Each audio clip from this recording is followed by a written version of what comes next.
গাড়িতে উঠে গেল। সম্মানিত ভাইয়েরা, কেন এই বেমনা? এদের ছাড়া কি এই সমাজ চলবে? যদি না চলে তাইলে এই সমাজে তারা একটু স্বীকৃতি পায় না কেন?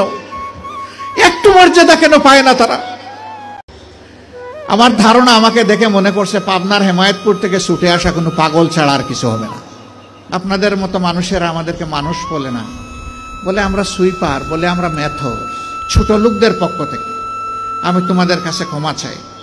ওই ময়লার ভাগাড়ের কাছে হাজির হলাম, ততক্ষণে একদল লোক যারা এই ময়লাগুলা বেলচা দিয়ে ডাম্পিং ট্রাকে উঠিয়ে শেষ করেছে, এখন বেলচা ছুঁড়ে ওখানে ফেলে দিয়েছে।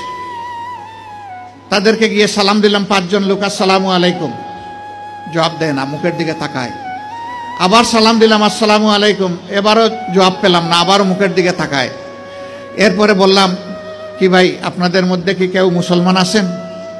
একজন ভীষণ রাগ করে বলল, আমি শুধু মুসলমান না, বাকি ওরা তো সব মুসলমান। তো জবাব দেয় না কেন? বললাম কোনো সমস্যা নাই। আবার সালাম দিচ্ছি, আসসালামু আলাইকুম। এবার সবাই সমস্যারে জবাব দিল, ওয়ালাইকুম আসসালাম। জিজ্ঞেস করলো, আপনি কে? বললাম, আপনাদের জাতি ভাই। আপনি কি সিনেমা করতে আসছেন?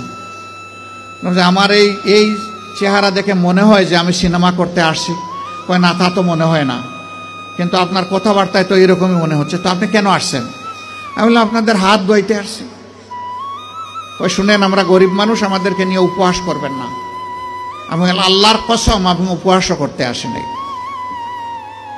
তাইলে আপনি আমাদের হাত ধোয়াবেন কেন? আমি বললাম, তোমরা সমাজের হাত ধোও, একটা দিন অন্তত তোমাদের হাত ধোয়াই। আমাদেরকে ছেড়ে দেন, আমাদের অনেক কাজ, বুঝতে পারছি না আপনি কি জিনিস।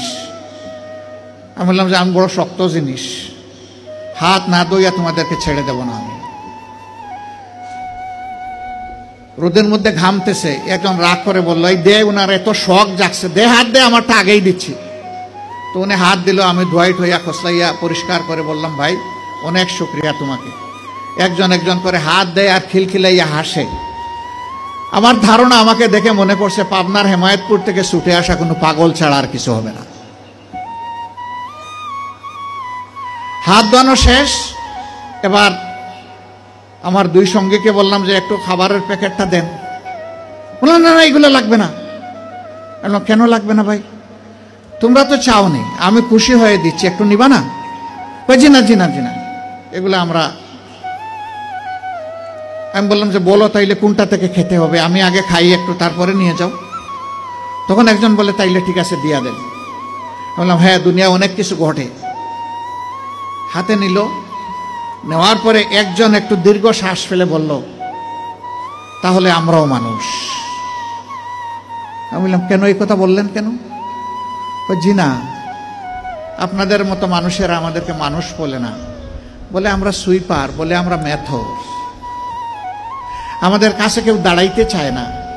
কোনো রাস্তা দিয়ে আমরা হাঁটলে মানুষ সরে যায়। সমাজের মানুষ আমাদেরকে অচ্ছুত মনে করে, এদেরকে ছুঁইলেই জাত যাবে। আমি হাত জোড় করে বললাম, সোফা কাপড়ের ছোট লোকদের পক্ষ থেকে আমি তোমাদের কাছে ক্ষমা চাই। আমাকে ক্ষমা করো, আমাদেরকে ক্ষমা করো। আমি আর চোখের পানি ধরে রাখতে পারিনি, টপ টপ করে আমার চোখ থেকে পানি পড়ল। যে মানুষগুলো তাদের জীবনের পরিশ্রমের বিনিময়ে সমাজের চাকাটাকে চালু রাখে, আমরা কিনা তাদেরকে মানুষ বলি না, আমরা তাদেরকে সুইপার বলি, মেথর বলি। আমরাই কমজোর।